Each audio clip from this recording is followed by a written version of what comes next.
Hey guys, it's Generalkidd here. How's everyone doing today? So, for today's video, I'm going to be showing you guys 12 hidden features in Halo the Master Chief Collection. And this will cover both the Xbox and PC versions of MCC. So, a lot of these features, they were either, actually like hidden in the game, but you can enable it with mods or some other simple task, or they used to be in the game, but they were disabled. However, they're technically still there. So let's get right into it. The first one I'm going to be showing you guys is what I like to call Pegasus Mode. This is actually a pretty, one of the biggest hidden features in the game actually, so we're pretty much starting with, the biggest one that I can think of. So with this feature, simply adding a blank file titled Pegasus into the main folder of MCC on PC, it actually enables a lot of interesting features. And by interesting features, I mean it enables the censorship features from the China version of MCC. So by those features, I mean like minimal blood first of all, no blood splatter, and dead bodies just shrink for Halo 2 specifically in this case. Well, actually, like on China MCC, the bodies would shrink for Halo 1 and 2, and then for Halo 3 and newer, they would just fade away. But on the PC version, the main version that most people have access to, much of the censorship features were removed or disabled, it seems. So not everything can be re-enabled again, that simply at least. But you still have a few things here and there, like I said, the shrinking bodies. The minimal blood in CE, and yeah, that's basically about all that remains from the China version of MCC. But it is it's all, a lot of it's still there. So for number 2, this is mod support on Xbox. So as you probably know by now, it's only possible to mod MCC on PC when you turn off anti-cheat mode, or when you turn on anti-cheat mode. But now that there's crossplay, if you join on Xbox, if you join someone on PC who has anti-cheat disabled, and it's custom games or Forge, then that person can actually mod the game for the person on Xbox. And the Xbox version fully supports this actually, or at least it can totally handle this just fine. And as you can see here, this is from the perspective of the person on Xbox. It's I removed the barriers here, I made everyone invincible. That actually all works just fine in real time. And then you could do a lot of really cool stuff with mods. Like you could even take control of the mines on Sandtrap by getting into the Michicode Easter eggs there. And yeah, it's a lot of cool possibilities. But it only works as long as the modder hosts the game in custom games only on PC. And of course, don't worry that it's only in custom games, so it doesn't allow for cheating or anything if that's what you're worried about. Anyways, this next one's a really cool one too. As you know, in Halo 3, when Halo 3 came to PC, it got a new skull called the Acrophobia skull, which lets you fly around and explore the map. Well, that skull was also added to Halo 1, 2, and ODST. However, it was never officially enabled in-game. But through a very simple change in one of the game files, which you can check out my tutorial for in another video, you can re-enable the Acrophobia skull for Halo 1, 2, and Halo 3 ODST. And they all work just like it does in Halo 3. So, not sure why they were hidden away, but they're there and they work just great. This next one is another cut or disabled feature for Halo 4. So, Halo 3, Halo Reach, and Halo 3 ODST, they all supported theater mode clips for campaign. But starting with Halo 4, that was, well, gotten rid of. It was disabled. There was no theater mode for campaign. You couldn't, rewatch your campaign sessions in theater mode for Halo 4, or Spartan Ops for that matter. But thanks to Lord Zed, he actually found out that Halo 4 does support campaign theater, and it was, disabled. But he managed to re-enable on an Xbox 360 version a long time ago, and now the MCC version of Halo 4. And, theater mode works great. Although Spartan Ops, it's a little janky, I guess, because it uses a lot of prototype UIs in it. But aside from that, theater mode works almost perfect for Halo 4, for campaign. Now, speaking of theater mode, Halo 3 and ODST used to support co-op theater mode, which means you could actually watch theater clips with other friends online in the same session. And on MCC, that feature was disabled. However, there was a glitch where if you stop the countdown of a theater clip, and then you go into, either Forge or custom games, or campaign, really, and then you invite your friends back, you start it up, it'll look like you're loading, Forge or campaign. But once it's done loading, it actually takes you into that theater clip, whatever it was that you canceled the countdown for. And this used to be a way to enable co-op theater mode on MCC. But eventually that was, that's technically a bug of the UI, and that was patched out, so that it's no longer possible to do this. But it proves that co-op theater mode is still technically, it still works on MCC. It's just, disabled or hidden away. Now, for number 6, in-game subtitles. Halo 1 is the only game that has in-game subtitles, like, during gameplay, the dialogue during the mission, not in cutscenes, but during, like, in-game, it will actually show up. But for Halo 2 and newer, normally there's no, in-game dialogue subtitles.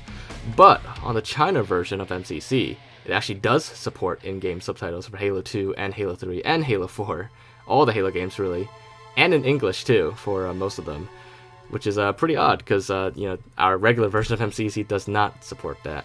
But that'd be it's technically there. The support, it's there. It can work. So it's just a matter of I guess adding the support back.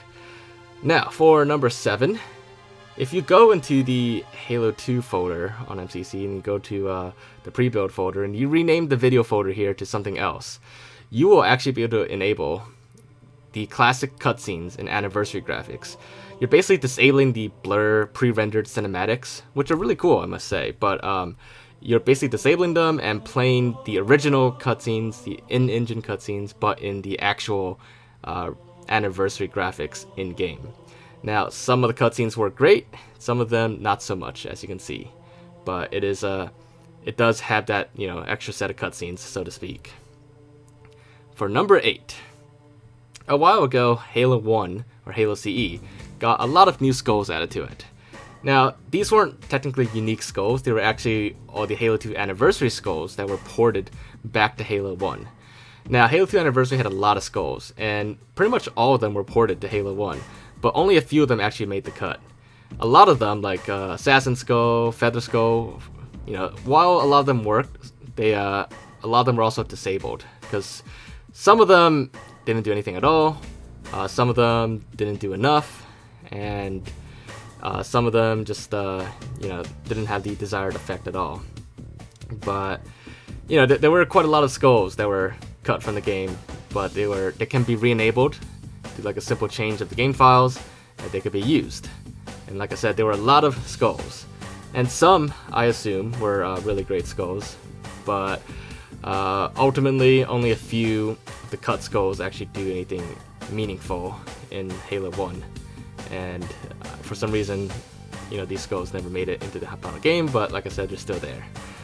Now for number 9, the Acrophobia skull. It's known for letting you fly around and explore the map, but there's actually one lesser known feature of the Acrophobia skull that's never really advertised.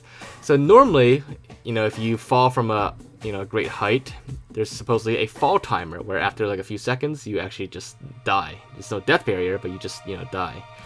However, the Acrophobia skull actually disables this fall timer. It's actually not a fall timer. It's actually when you're falling, you actually hit terminal velocity, and once you hit terminal velocity, then you die.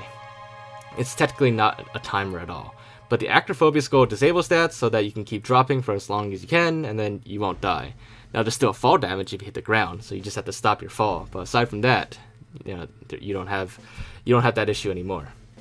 Now for number 10, when Halo 2 came to MCC PC, a lot of secret weapons and vehicles were added to the game files, but were never actually implemented in game. We've had stuff like the Fuel Rod gun, the Scarab gun in multiplayer. We've had like the Silence SMG. We've had a handheld machine gun. We've even had a cut Falcon from the Halo 2 beta, which is pretty crazy that they actually even added all this stuff. And it's been a while since it came out, but none of this stuff has ever been used in game, officially in any capacity at all. You have to mod it out to be able to use it. But they've all been specifically added into Halo 2 MCC. And really, when all the games came to MCC, they did get like new stuff added to them. Some games like Halo 3 got like some stuff from campaign or other multiplayer maps, but Halo 2 got a lot of like new, notable stuff. And Halo 4 even got a cut remnant from one of the early betas as well. But like I said, there's others like small stuff here and there, but these are just the more notable things that I wanted to show you guys. But I have other videos covering all the little stuff as well. Now, for number 11, this one is about theater mode screenshots. Now, yes, you can just use your game DVR to take screenshots down theater mode, but back in the day, and currently on China MCC, in theater mode, you could just use the screenshot button to take a screenshot and actually save it in game. And then on MCC, you'd have a little screenshot menu here that you can access all these screenshots you took in theater mode.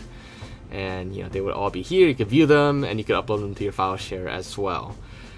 However, that little screenshot functionality has since been disabled on the current version of MCC. The button is still there, but the feature has just been disabled and pretty much hidden away.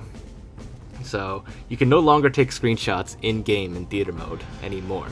But Game DVR pretty much made that obsolete anyways. The only reason why you want to take in-game screenshots anymore is if you want to do like certain campaign glitches with the skybox, which you can see in those screenshots there. But that's basically it. There's really no practical reason to keep that feature around. But as a result, because theater screenshots was removed, that they also removed screenshot Fileshare on MCC as well. As you can see, there used to be a way to upload screenshots to your Fileshare, but that whole tab has been completely removed from your files section.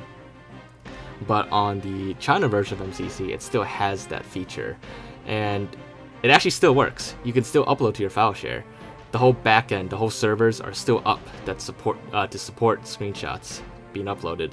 It's been disabled or hidden away on the main version of MCC. But for some reason, 343 is still keeping the service active for the China version of MCC. So you can still upload and download and view people's Fileshare screenshots. But yeah, so that about wraps up for this video. Those are 12 of the more notable hidden features on Halo MCC. Some, like I said, were disabled, some were actually totally hidden, and some, were removed but are probably still there. But anyways, hopefully you guys enjoyed this video and found it to be interesting. If you did, then as always, make sure to leave a like. I'll leave thoughts and comments. Any questions you have, anything you want me to check out, just let me know down below. But other than that, make sure to subscribe, and I will see you all next time. Bye, guys!